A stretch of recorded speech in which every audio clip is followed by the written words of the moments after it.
Yeah, let's go. I ain't the first with the curse, with the thirst that I wanna be better, not worse, man it hurts. I'm on this earth with my words and I put them all together, insert, cause I wanna have worth. Working hella hard till they put me in the dirt. Gonna go far, man, listen to my words.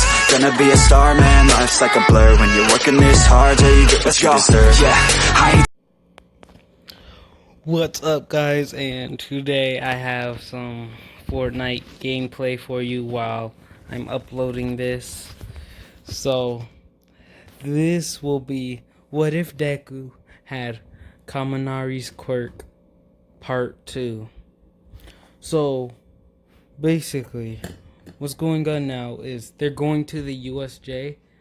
They're on the bus, and as they're talking, Deku starts going up to Kamanari, and Kamanari starts going to Deku, and then they're just like, hey, we finally get a chance to talk, and everyone's just interested because it's like the two people with lightning quirks. One's quirk isn't that useful, and the other's is extremely useful.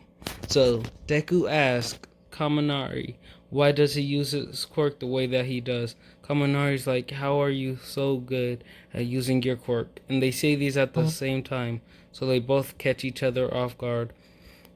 Kamanari's like, what do you mean? Why do I use my quirk like this? I'm supposed to use the electric bolts and shoot them out.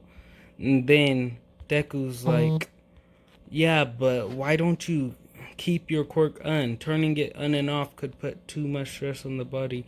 It could like make your quirk ineffective, since your body can't like really warm up to your quirk and get more useful and make your quirk more useful. So then Kamanari took him back like these. He's like, whoa, wait, really? I can't believe that I've been using my quirk the wrong way. Then Deku tells Kamanari to start off at 100 volts. Well, he's not doing this right now, but Deku's like, start off at 100 volts. Keep rising your volts by 50. And once it starts putting stress on your body, then start rising it by 25. And until you can't rise your power anymore, then you'll know how much volts you can do. So they make it to the USJ. 13's talking, and while 13's talking, the villains come out. All of the people get into their places, same places. So on Deku's side, he just like shoots electricity into the water, and water conducts electricity, so it's like magnetic field. So all the villains are extremely affected by this. So now Deku just turns into a lightning bolt, but at the same time he had Mineta stick his sticky balls into him.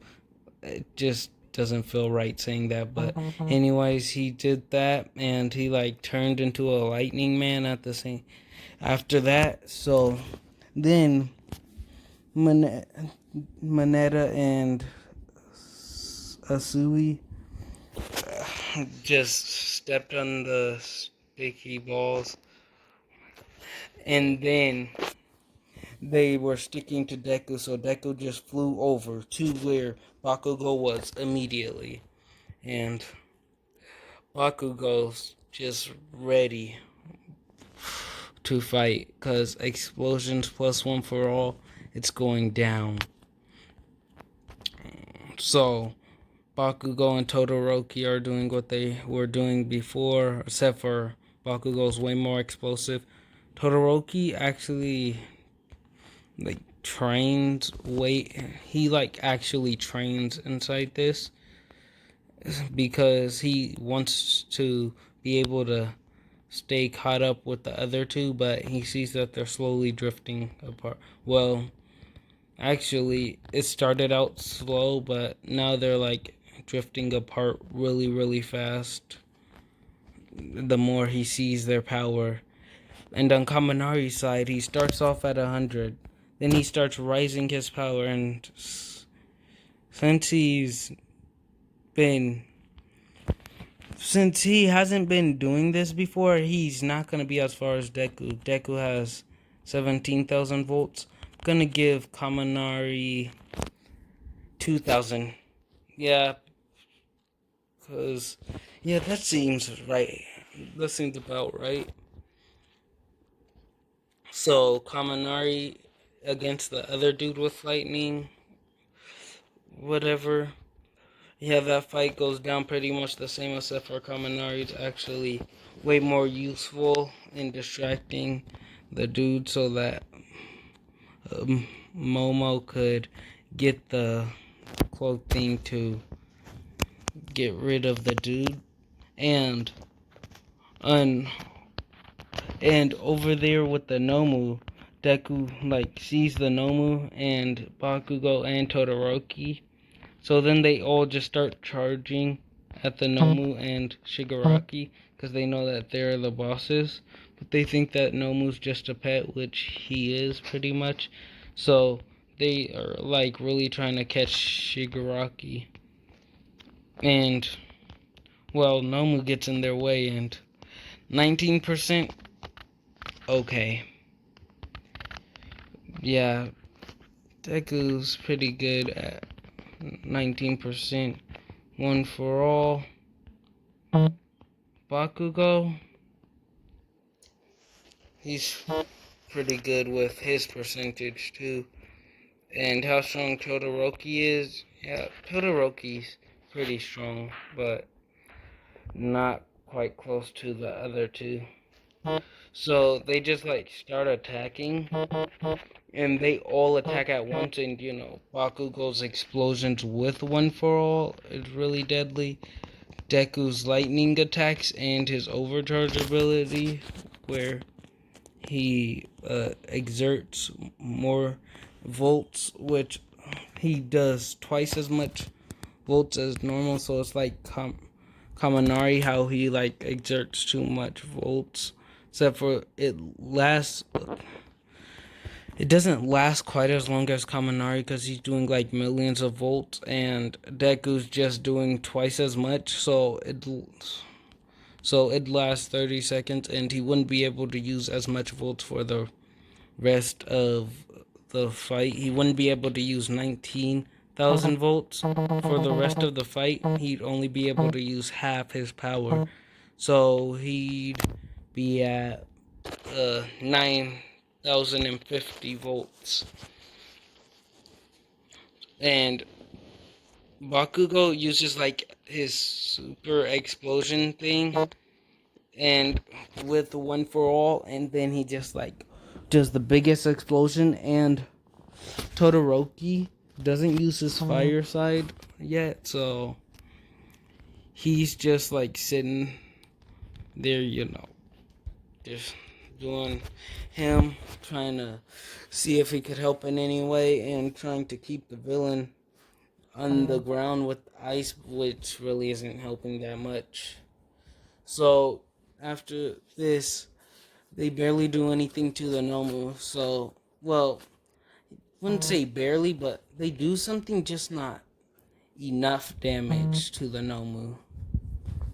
Get what I'm saying? So it's like stronger than in normal, even though in normal the Nomu took 100% Deku, but in this one, I think that it'd be way more effective when they attack. Because I mean, he has the electricity, and also he'd like paralyze the Nomu, even though like shock absorption. But I still think that he paralyzed the Nomu. While the Nomu's paralyzed, while the Nomu's paralyzed for like 3 seconds, then that's when Bakugo does his attack, which does some effect, but it's really not effective enough like before. So then they just like hold off the Nomu, and then All Might gets there, and you know how that goes down. They take down the well, All Might takes down the Nomu, and at the same time, I think that right after that, that's when like the heroes get there and take down Shigaraki. Yeah. Well, he's trying to get rid of someone. So, the reason why Ito still went, even though he was the third fastest kid inside his class, was because, well, even though he was the third fastest, the other two got transported. It'd make the what if easier, and because I think that they'd still choose Ida because it'd be way more useful to have the other two there, just in case someone needs help, like defending. Then the other two could help, because Ida's really not useful. Anyways, in the next part I'll start in the next part I'll start season 2, and season 2 will probably be 2 parts. One like size part that's like normally around my videos, like 15 minutes. So one long part, and then one part that's like shorter. Anyways, this will be ya boy Anime Warrior out. Oh yeah, I woke up on my mattress next to a sea. If you wanna stay, baby girl, don't go. Oh, look the other way. Nobody will know. Oh, if it's all the same. Call my place your home. Oh, I don't wanna chase, but don't want you to go. Oh, all I want is you.